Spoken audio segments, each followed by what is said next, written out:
Nagkakaroon ako ng criminal minds in my mind. Doon pumapasok na paano ako magnakaw, paano ako pumatao. Siguro kung may babalik lang ang panahon, mas pipiliin ko na lang talaga maging magsasaka kaysa sa estado ko ngayon. Well, maybe I am the black sheep of the family. The only difference is I was coated with white wool. Na they always look at me as someone who's very perfect. Ikaw na yung pinag-uusapan. Ikaw pwedeng magkamali. But honestly, deep inside, paano ko sasabihin na, uy, hindi ako yun? Ever since alam kong kakaiba ko, nale-left out ako, kahit anong pag-heal ko sa sarili ko intentionally, pag-learn ko ng mga healthy habits, parang ganun pa rin yung trato ng tao sa akin. Kahit lumaki na ako, nagbago na ako. Pero sabi ko, ba't ganun pa din? Yung ideal siguro, hindi pala sa iba. Kasi kami nagkakaroon lagi parang connection point na ideal And also my family, kung ano yung status yung buhay namin. Hi, I'm Jairus Daniel Aguilar, but you can call me Tito Jai, as a political commentator and analyst. I'm David Noveno. Well, that's my screen name. No, I'm a professional registered nurse, and at the same time, I do acting, hosting, theaters, and in TVCs. Hi po, I'm Mary and I am AP Daw designate from Taft Eastern Samar. Well, masasabi ko na I considered myself as a black sheep. Even hindi naman ako kino-compare ng parents ko and different people, but I see myself na I am a rebellious son, no? And in that moment na nakikita ko ng parents ko na I am a rebellious son, they foresee me as a black sheep. They are not comparing me, but yung pagtingin nila sa akin, the way they foresee me that is how they considered me, or also to myself, yun din nakikita ko sa sarili ko na black sheep ako. Well, to be honest, no, hindi naman talaga ako na labeled or no one from our family. It's a good thing naman on our family and kasi hindi kami nagle-label na sino ba ang black sheep, sino ba ang good sheep among the childrens, no? It's just that siguro I just come to realize it sooner or later na teka lang, parang ako ata yun.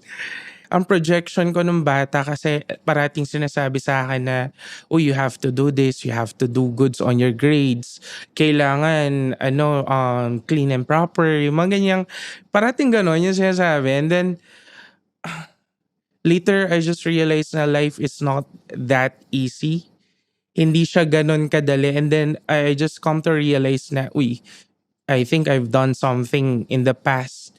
Tsaka ko lang na-realize na, hey, maybe or most probably I am one of those ships. Yung sagot ko po sa tanong na yan is more of like, hindi siya early stage eh. Parang ever since alam kong kakaiba ko, sa mga pinsan ko, alam ko na parang nale-left out ako, pero hindi ko kino-consider yung sarili ko na si Sarah D as a black sheep. It was just recently, parang 28 na ako ngayon, tas last year, parang after ko maging intentional sa healing process and improving myself, tas na-notice ko na, dun ko na-notice pala na parang may role na inassign sa akin that I didn't choose. So, recently lang, parang confirmation siya, hindi epiphany talaga. So, ang age ko noon, I think mga 10 years old or 11. Siguro in that age, open na yung mind ko to observe myself and also my family, kung ano yung estado ng buhay namin. Sa family kasi unang nakikita or sa loob ng pamamahay, nakikita yung yung toxicity. So, syempre, yung ang estado ng family ko is toxic. For the impact doon sa mga anak, which is me, isa ako doon sa kabilang doon dahil panganay ako, nagiging toxic mind din ako. Nagkakaroon ako ng toxicity sa utak ko. And also, nagkakaroon ako ng criminal minds in my mind, 'no? So, doon pumapasok na paano ako magnakaw, paano ako, pumatao. Yeah, 10 years old, 11 years old. Lumaki po kasi ako na ano, na I'm a lolo's boy. Yung lolo ko kasi kilala kasi siya sa amin in a province na someone who has a lot of ano, mga ari-arian, ganyan, mga lupa, ganyan. And then when he died, unfortunately, dun kasi lumabas yung problems across the family. It's like for example, paano paghahatian yung mga ganito. I was so devastated during that time na hindi ko na-realize kaagad na meron mga ganong problems pala. And siguro that was really the turning point na, marami ako nagawa in the past. So, sabihin natin bisyo, ayan, inom, alak, ayan, parating lumalabas ang gabi just to, alam mo yan, para pagtakpan yung problems that you really have in the family. Parang na-realize ko na black sheep ako, hindi dahil sa isang big event eh. More of regular days lang siya. Kaya talagang nag-stand out siya. Napansin ko na lang na kahit anong pag-heal ko sa sarili ko intentionally and pag-attend ko ng therapy, pag-learn ko ng mga healthy habits, parang ganun pa rin yung trato ng tao sa akin. Kahit lumaki na ako, nagbago na ako. Kasi nagbago ako nung nagkaanak na ako eh. Alam kong mas naging gentle ako towards myself and other people. Pero sabi ko, ba't ganun pa din? Siya eh, quiet realization siya eh. Which is mas masakit. Kasi hindi siya na-trigger ng malaking event. More of like, ay ganito na pala yung buhay ko all along. So, yung mga behaviors naman na nakikriticize sa akin is mayabang ako, 'no? Mayabang, hambog. Until now, yun ang tingin sa akin na 'pag nakita pa lang ako, first impression ng mga tao sa akin, yun, hambog ako. But isa sa mga natututunan ko sa buhay ko is how to accept criticizing. Because kapag hindi ka naki-criticize, it's not normal. Nagkakaroon ka ng burden sa sarili mo, but also, hindi ka natututo. Hindi mo nakikita yung sarili mo, ganun pala ako, no? Ang context po kasi sa family namin, since only child ako, ang comparison ko sa sarili ko is yung mga pinsan ko. As I was growing up, parang sa academic achievements, natatalino sila. Tapos, mas composed yung demeanor nila compared sa akin na may pagka-loud ako or may pagka-straight to the point talaga sa pagsasalita. So, dinidescribe naman yung ideal child sa amin. Kailangan matalino ka.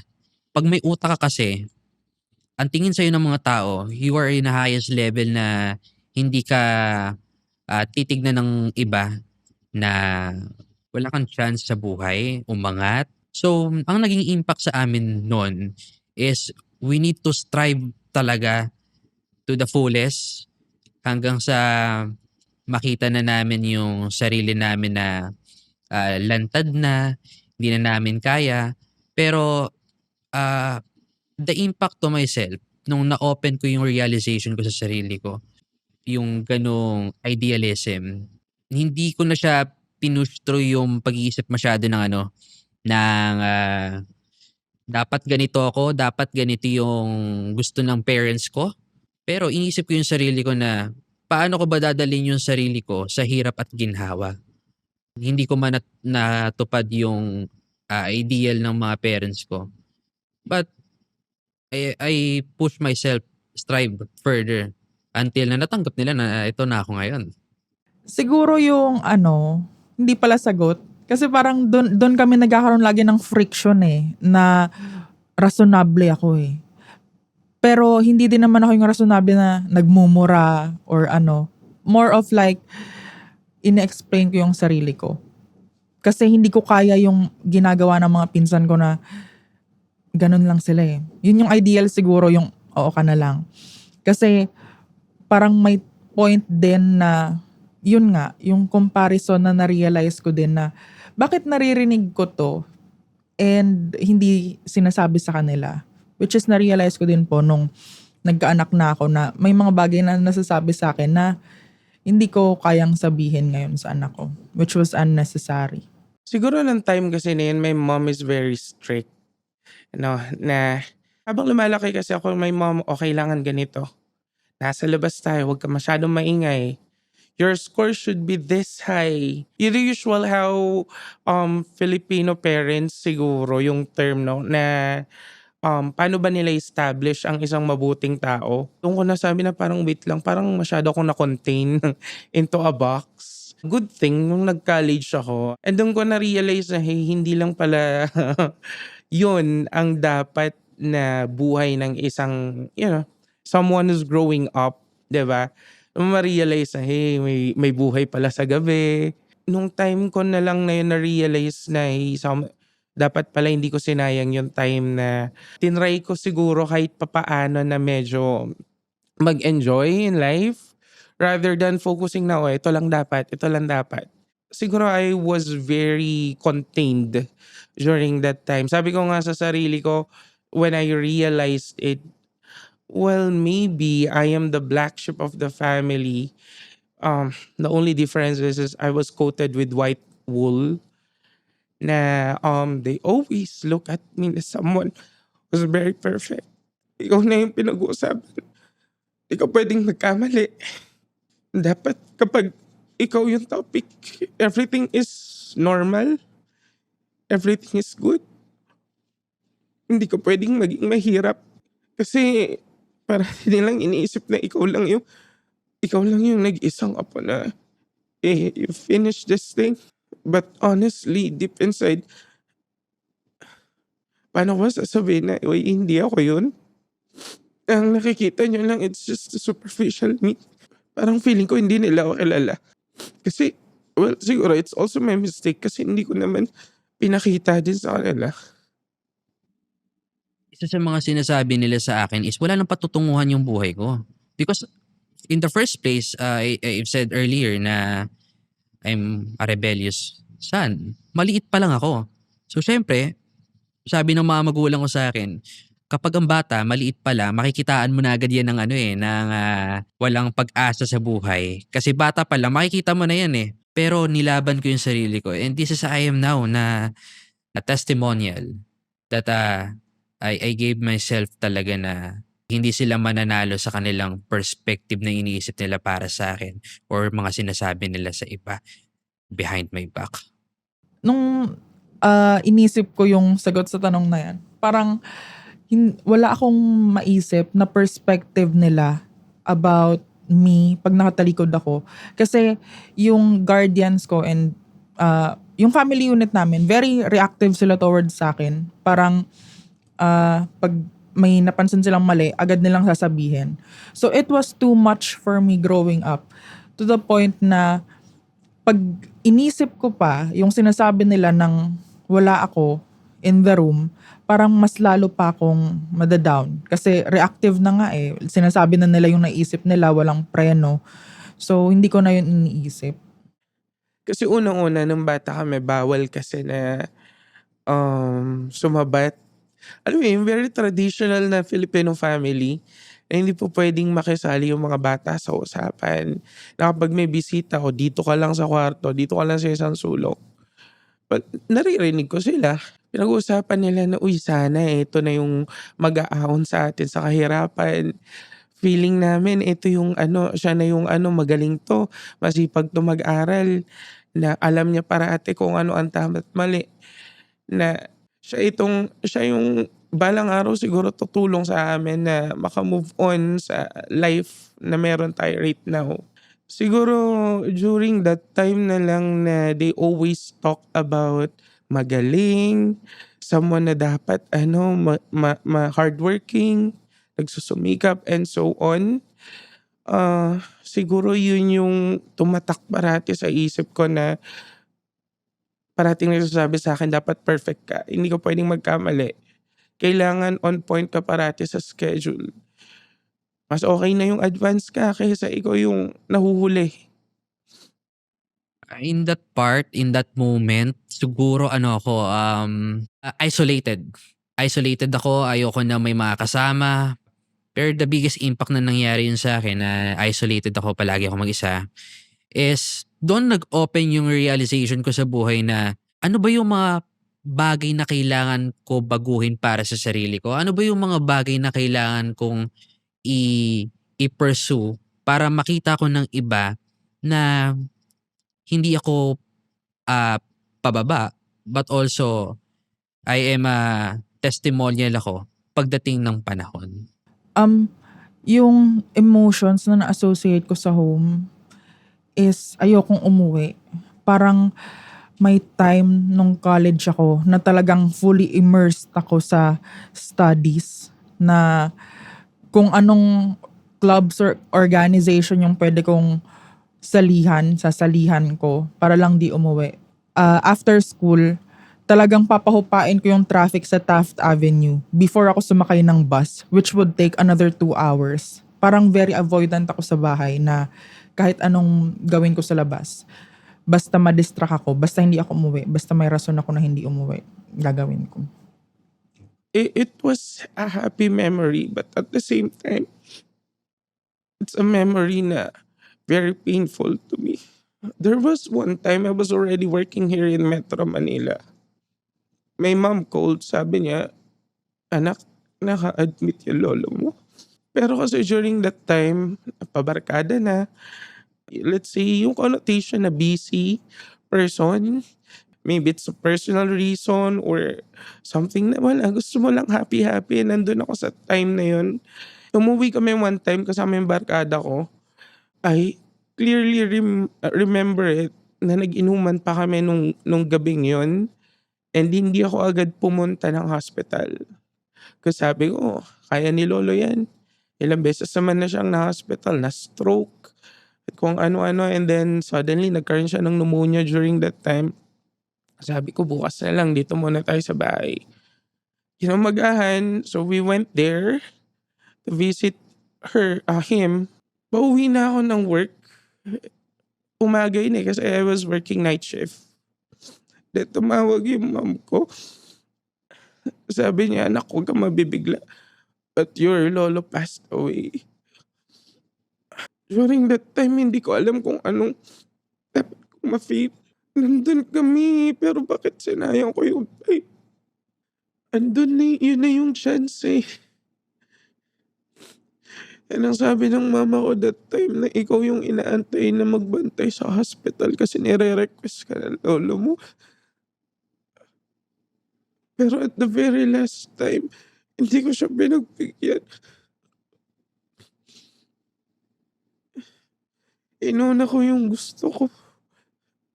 Inuna ko yung akala ko na it will give joy. Maybe sa akin. But then I realized it's too late. Wala na.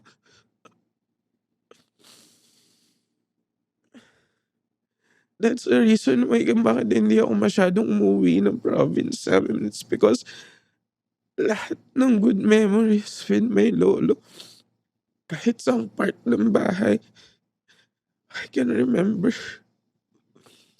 Before pa na-develop yung land, there was one very specific time na we were nakaupo lang kami sa labas and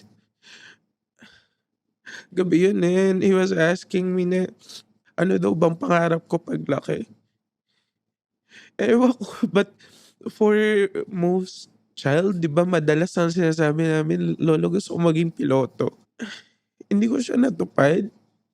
Maybe because well, financial na din.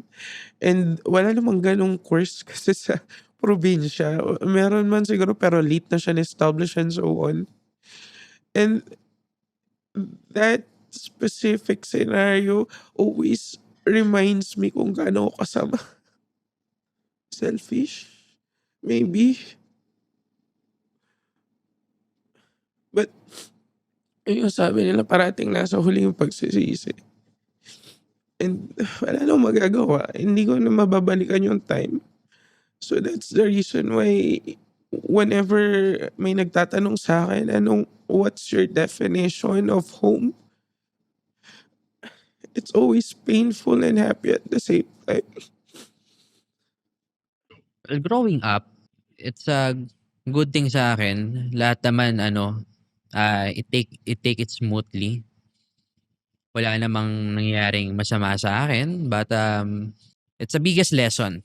Lahat ng mga struggle na nangyayari sa akin, it's always a lesson for me that, yun yung, naging perceive sa akin lahat. It's a ano, big word, lesson. Kung paano ko pina-perceive yung sarili ko, very tender yung question kasi dati iniisip ko na hindi na kung paano yung treatment sa akin ng family unit namin is ganun din yung pagtingin sa akin ng mga tao. Parang kwento ko lang, may moment na kasi palasagot ako eh. So parang may moment na sinabi ko na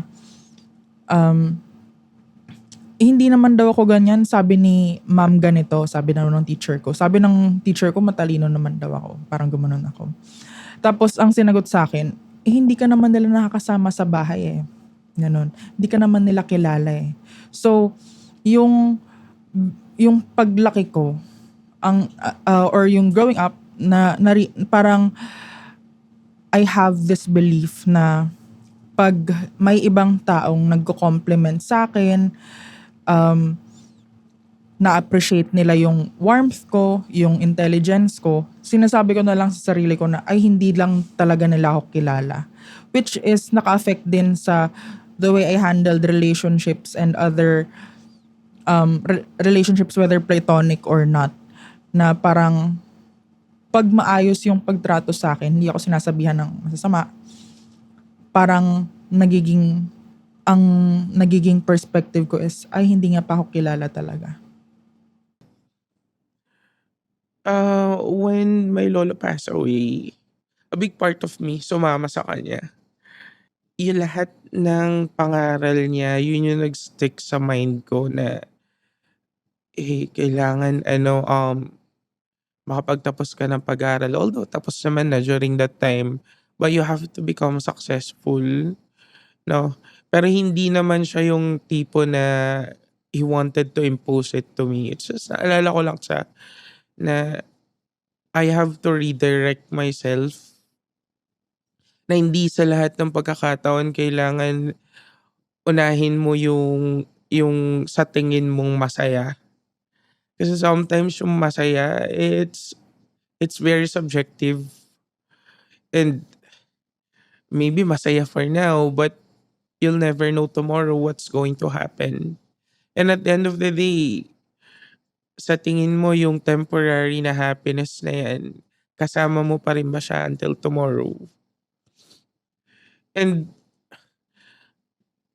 siguro dahil din dun, that's the reason why I tried to climb the ladder as much as I can. Not socially kasi the social climber, hindi joke lang. But rather siguro sa work, no, nag-focus na lang ako more sa work. And kung nasaan man ako right now, maybe he's one of the reason kung bakit I'm still striving hard. Yung parts ng sarili ko na kinikriticize is yung pagiging expressive ko, yung pagiging loud ko. Kasi naalala ko dati, yun yung one of the most common reasons na masisigawan ako eh. Yung ang ingay. Ganon. Tapos ngayon na malaki na ako, I'm working for the vulnerable sector. Napapansin ko, yung mga tao, nag-gravitate sila sa akin. Tapos minsan may thoughts ako na, ang dami namang bata dito. Ang dami namang tumatabi sa akin. Tapos yun na pala yun, na parang may gravitational pull na yung warmth ko that used to be na perceive as OA or pretentious, ganon. Kasi I love you nga eh, ganon eh. Pero yun, ngayon parang strength ko na siya. So isa sa mga strengths na aim ko in this age or in this level na is yung how to be critical thinker, and also paano ko dadalhin yung sarili ko or iaangat yung sarili ko through ups and downs, and also even those mga bad saying na naririnig ko behind my back, I'm always motivating myself na hindi mangyayari yun sa buhay ko. Because babalikan ko sila kapag dumating sa point na hindi nangyayari yun sa life ko. Right now, ano na kami, supportive from afar. Supportive ako sa kanila from afar. Tapos sila din, ganun din sila sa akin. Happy sila sa mga achievements ko working for the government. Tapos ngayon din kasi independent living na ako eh. So mas manageable na yung conflict. Hindi na yung kagaya ng parang may claustrophobic feeling sa bahay. So yun, mas manageable na. Siguro the problem is that kasi lumaki kasi ako na my dad is alcoholic. Pag lasing, parating may away. Because we're not that open, honestly. But right now, sinusubukan ko mag-open up pa konti-konti. But hindi naman to the point na nagkakasamaan kami ng loob ng family. We're still good, no? Pero siguro yung when it comes to opening up, doon ako medyo unti-unting bumabawi. Because right now, malaki na yung mga kapatid ko. They also know na kung ano ang tama at mali. Maybe for me to become whole again, yun na lang ang parati kong iniisip is to always try to connect with them na nakaligtaan ko for the past years. Because ang focus ko lang is ako lang muna. Ako lang ng ako. Or kung sakali man na gusto kong mag-extend ng feelings toward them, mabablock siya kaagad. Kasi nga talak na naman. So maybe that's what changed right now. I'm really trying to connect with them more. The difference right now is I'm trying to become more open with them. If I were to rewrite my story, I would focus on the good things or the good people surrounding me. Kasi growing up, being assigned as the black sheep of the family or being assigned that role, may mga taong magsasabi na, kaya ka mabait, kaya ka warm, kaya ka ganyan. Kasi alam mo yung pinagdaanan ng mga taong left behind. Especially kasi ang work ko is related to vulnerable sector. So I'm inclined to hear those who are designed by the system to be left behind. So parang hindi ako naging mabuting tao dahil dun eh. Hindi yun yung reason or yung catalyst ng pagiging ganito ko ngayon. Yung reason for me being a good person is the people that showed me na hindi ko kailangan patunayan yung sarili ko para makareceive ng kindness, ng empathy.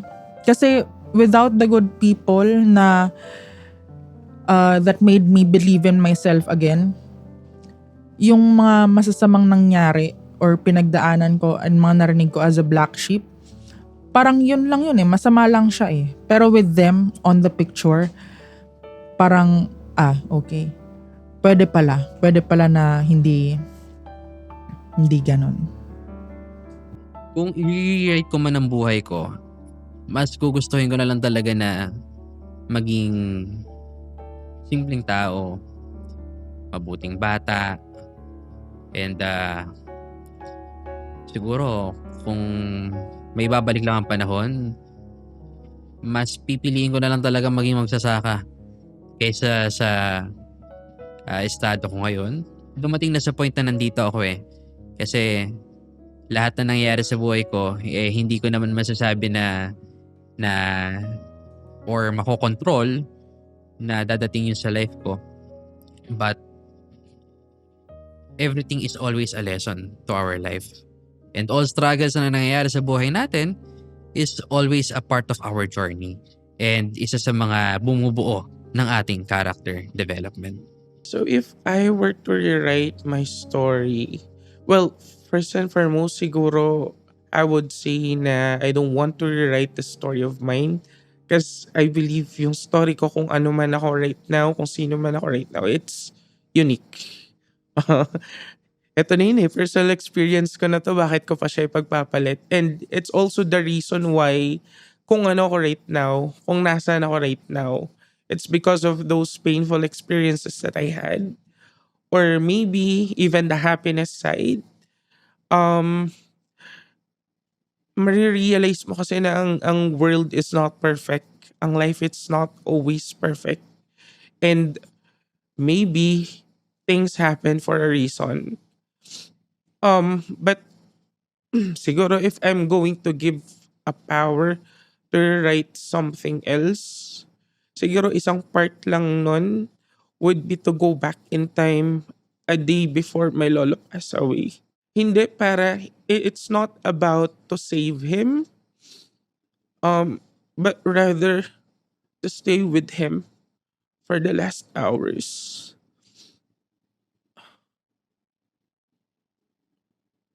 Huwag niyo masyadong isipin na ano kayo, black sheep kayo sa family niyo. Kasi kung lagi niyong i-identify yung sarili niyong black sheep kayo sa family niyo, mas lalo lang kayong nagkakaroon ng impact sa sarili niyo na hindi na kayo magbabago. But the real thing is, kung lagi mong i-identify yung sarili mong black sheep, mas lalo kang nagkakaroon ng urge na hindi magkaroon ng character development sa sarili mo. But also, kailangan mo din i-justify yung sarili mo kung paano mo ba ipapakita sa kanila na you are not just a black sheep, pero merong patutunguhan yung pagiging black sheep mo. Wag na kayong gumaya. Kasi the moment that you thought na yun na yung norms sa life mo, mahirap na siyang baguhin. Maybe you have to be more open with people. Well, good thing I have someone na kakilala ko na I can open up whatever topic it is. Alam kong tatanggapin niya yun. Bibigyan niya ako ng reason for me to continue. But for those individual na they're currently thinking about themselves na they are black sheeps, wala na silang magagawa in life. No, maybe you have to open up and try to connect with those people kasi sila yung tutulong sa'yo eventually. Yung message na mabibigay ko is, may nabasa akong quote na talagang nagsistick siya sa akin until now. Parang, when you grow up in a burning house, you think the world is on fire. Which means for me na hindi dahil sa family mo or sa unit nyo, iba ang pagtrato sa'yo. Huwag mong ipaperceive na sa labas ng bahay nyo, ganun din yung tingin nila sa'yo.